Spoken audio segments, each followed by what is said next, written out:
जय जिजाऊ. लग्नाच्या गोष्टीवर चर्चा करत असताना तुम्हाला एक सत्य आणि वास्तव सांगतो, की लग्न जुळत नाहीत ही गोष्ट 100% खरी. जुळतात पण त्याच्यात त्रास होतो.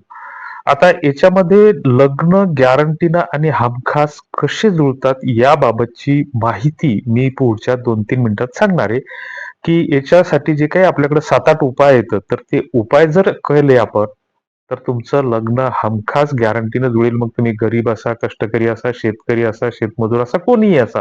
लग्न जुळणार म्हणजे जुळणार. परंतु प्रॉब्लेम काय होते, की आपण जर एखादा माणूस जर काही सांगायला लागला, तर ती ऐकून घ्यायची तयारी नसते.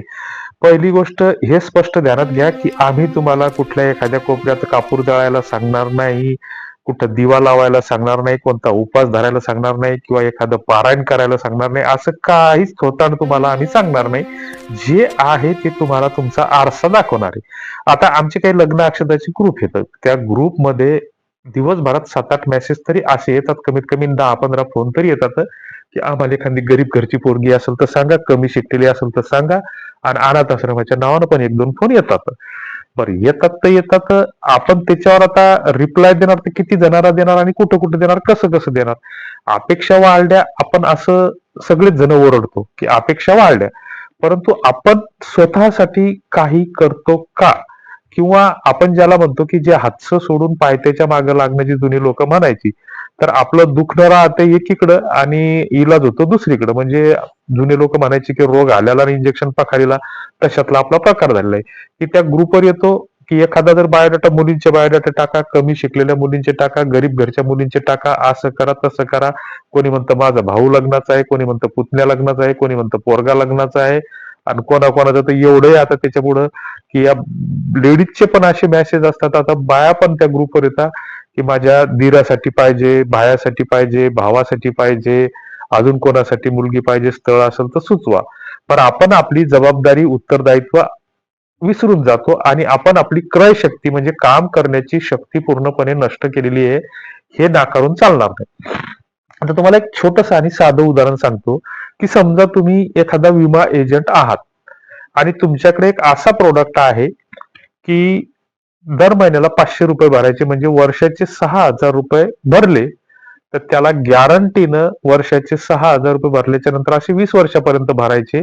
20 वर्षापर्यंत मध्ये त्याचे 2.5 1,20,000 मुद्दल जमा होतील आणि त्याचे त्याला परत 2 लाख भेटतील 20 वर्षानं आणि त्या बदल्यात तो 24 तासाच्या नंतर कधीही आजारी पडला तर त्याला सगळा दवाखाना फुकट आहे. असा चांगला प्रोडक्ट आहे समजा एखादा आणि तो प्रोडक्ट आहे आणि तो प्रोडक्ट गॅरंटीचा आहे, भारत सरकारचा आहे, की तुम्हाला हमखास त्याचा म्हणजे तो हेल्थ इन्शुरन्सचे समजा पण रिटर्न देणार आहे आणि हा प्रोडक्ट घेऊन तुमच्या गळ्यात आय कार्ड आहे आणि तुम्ही बाजारात निघले, की माझ्याकडे असा असा हेल्थ इन्शुरन्स आहे, माझ्याकडे असा असा हेल्थ इन्शुरन्स आहे. सोन्यासारखा 24 कॅरेटचा तो तुमचा प्रोडक्ट आहे, की ₹500 माझ्यासारखा माणूस एका टायमाला जर धाब्यावर बसला, तर संध्याकाळी त्याला 2 क्वार्टर जर पिल्या तर त्या ₹600 होतात हा. तर ₹500 महिन्याचे काही लय नाहीत. अशा स्थितीमध्ये वर्षाचे ₹6,000 म्हणजे काही जास्त नाहीत. लग्नातच आपण आहे रांधण भांड्यात आणि वाढदिवसाचे त्याच्यात 5-6 हजार घालतो. पण हेल्थ इन्शुरन्स आता तुमच्या फायद्याचा आहे तो सगळ्यांच्या. नुकसान काहीच नाही. आणि आपण जर आता मी गळ्यात आय कार्ड घालून बंद्या गावात, शेजारच्या गावात, त्याच्या पुढच्या गावात, बंद्या तालुक्यात फिरत बसलो, तर किती इन्शुरन्स विकले जातील विचार करा तुम्ही. म्हणजे जे काही आता आपला ते क्षेत्र नाही आणि आपला तो व्यवसाय नाही, परंतु असे किती विकले जातील? तुम्हाला एकही गिराईक मिळणार नाही. कारण कशासाठी घेतील? तुमचा प्रोडक्ट 24 कॅरेट नाही 25 कॅरेट सोनं आहे. भारत सरकारचं आहे आणि त्याच्यातल्या त्याच्यात सगळं त्याचे गॅरंटी रिटर्न आहे सगळं आहे. पण लोक आपल्यावर विश्वास ठेवतील का? कशासाठी ठेवतील? मग आता जर समजा 5-6 हजार रुपयासाठी जर आपल्यावर कोणी विश्वास ठेवत नसल, तर मग तुम्हाला आयुष्यभराची 7 जन्माची सोबत करायची. कोणी कोणाच्या पोटचा गोळा पोरगी कशाला देतील हो तुम्हाला अनोळखी माणसाला? मग लग्न जुळायच्या काही पद्धती असतात. जुने लोक काही येडे होते का? की ज्यानं मध्यस्थ जिवंत ठेवला होता. आपली परंपरा, ग्राम संस्कृती, सभ्यता ह्या गोष्टी ज्या जुन्या लोकांनी ठेवल्या होत्या, शिकलेल्या लोकांनी सगळ्या त्या मातीत घातलेल्या आहेत. त्यांनी असं थोतांड सुरू केलेलं आहे की लग्न कोणाचंही असो, त्याच्यात डीजे दारू आली, हळदीचा धिंगाणा आला, परण्याचा धिंगाणा आला, प्री वेडिंगचा दुकाना आला आणि मध्यस्थ सोडून तिथं राजकारणी लोकांचे सत्कार करत बसले आणि ग्रुपवर येतात आणि अपेक्षा ठेवतात. आणि म्हणतात पोरीच्या अपेक्षा वाढल्या. अरे अशा निष्क्रिय लोकांना कशाला देतील पोरी? पोरी काय पाकिस्तान बांगलादेशच्या आहेत का? श्रीलंकेच्या पोरी आहेत का त्या? तुमच्या आमच्याच भावकीतल्या कोणाच्या तरी पोरी आहेत ना त्या, की आपल्या नसतील तर आपल्या सोयऱ्याच्या पोरी असतील. मग आपण हे करत असताना आपण हे विसरून जातो की आपण आपली क्रयशक्ती अशी गमावलेली, इतकं डिपेंडंट आपण बनलेलो आहे की महिना सुरू झाला की 1 तारखेपासून पीएमचे कधी येणार, नमोचे कधी येणार, लाडक्या बहिणीचा हप्ता कधी जमा होणार आणि राशनचा वाटप कधी सुरू होणार आणि ते मग त्या मात्र्यावाल्याला कधी विकणार आणि ते पैसे कसे उडवणार या विचारात आपण असतो. कारण इथल्या राजकीय व्यवस्थेनं तुमची आमची क्रय शक्ती पूर्णपणे काम करण्याची शक्ती पूर्णपणे नष्ट करून टाकलेली आणि आपण त्या दृष्टीनं मानसिक गुलाम झालेलो आहे. प्रत्येक गावात ते केंद्र येतं कोणते सुरू आणि त्याच्यात एकाला तरी हे मंत्र म्हणा ते मंत्र म्हणा. मग अशाने इथं मग मार स्टेटसला याला त्याला फोटो लावता. पण इथं या लग्नाचे ग्रुप धुंडायची काही गरजच नाही ना.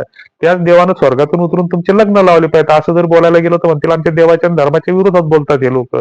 आम्ही देवाला समजून घेणारे लोक आहोत की आम्हाला जे संतांना आम्हाला खरं देव आणि देवाचा धर्म सांगितला किंवा आपल्या धर्माची जी काही चिकित्सा केलेली आहे तर त्या चिकित्सेप्रमाणे माणसानं जे काही तुकाराम महाराज म्हणून गेले की ओले मुळ भेदी खडकाचे अंग करिता सायास कार्यसिद्धी, की ओल्या मुळामध्ये खडकाचं अंग भेदण्याची सुद्धा ताकद असते आणि मग जर तुम्ही प्रयत्न केले तर तुमची कार्यसिद्धी नक्कीच तुम्हाला मिळणार.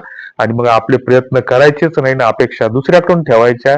जर आम्ही सांगतोय की नाशिक विभाग, पुणे विभाग, विदर्भ, मराठवाडा, मुंबई आणि कोकण या विभागाचे जर स्वतंत्र ग्रुप केले, ओळखीचे लोक असले तर लग्न जुळत नाहीत का? आमचा विदर्भाचा ग्रुप आहे ओळखीच्या लोकांचा, दर आठवड्याला एक दोन लग्न जुळते. ग्रुपवर मेसेज येतो की यांचं इथं इथं जुळलं. ओळखीचे लोक येतात जुळतात. पण आपण सगळं ते म्हणजे हातचं सोडून देतो आणि पाय त्याच्या मागे लागतं. शेवटी तुम्हाला काय वाटतं ते कॉमेंट बॉक्स मध्ये लिहा. काय चांगलं लिहायचं चांगलं लिहा, वाईट लिहा. तुर्तास धन्यवाद.